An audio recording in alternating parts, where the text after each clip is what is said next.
Hello mga kamimis, kamusta kayo? Na-miss ko naman kayo dyan. Hindi na ako nakapagluto talaga lately. Tsaka yun lang din naman ang ulam. Ito na-amaze na ako kaya nag-video lang ako ng konti. Shoutout dito sa Pinas, makakabili ka pa pala ng iba't ibang klase ng 500 pesos na ulam na fresh siya. Ha? Fresh naman siya kasi itong ano na to, tilapia, buhay pa to kanina. Ayan o, na-amaze na ako mga kamis. Ate Robe, makakabili pa ng 500 ng mga iba't ibang ano, sa maliit lang naman na pamilya. Ayan mga kamimis o.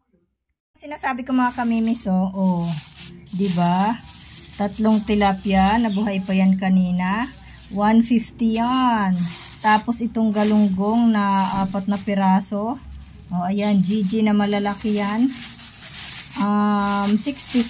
O, kwentahin nyo na magkano na yun, ha? 65. O, diba? O. Tapos, isang buong, magkano ba ito? Isang buong bangus, mga kamimis. Fresh din yan.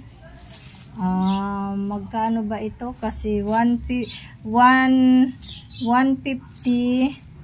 plus 65. At saka ito, tuna mga kamimis, yung nakahiwa na tuna na ganyan. 65 din yan. Tapos ito ay 130 ata ito. Basta ganun. Mga 130 ito ata.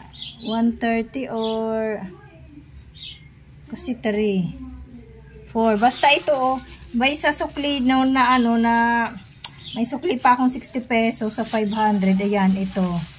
Diba? Ang dami sa halagang 500. Oo mga kamimi. Sabi ko, ang tagal ko na kasi na hindi na mamalingki ba. Ayan diba? Sa maliit na pamilya, kaya pa. Tipid-tipid lang. Pero syempre, ang panghalo niyan, isip-isip na lang. Tsaka pang partner, kung gulay, kung ito ipaksiw mo, kung ito i-stick mo. Ito, kay Mika lang naman to. Yung ito, 2 ulaman niya na yan. Tapos ito, syempre, piprito mo, lalagyan mo ng alugbati, diba? Ito, pwede mo rin iskabeche, yung kalahati. Yung kalahati, kung gusto mo, partiran mo na lang ng gulay. Ayan lang, mga kamimis, nakakatuwa lang.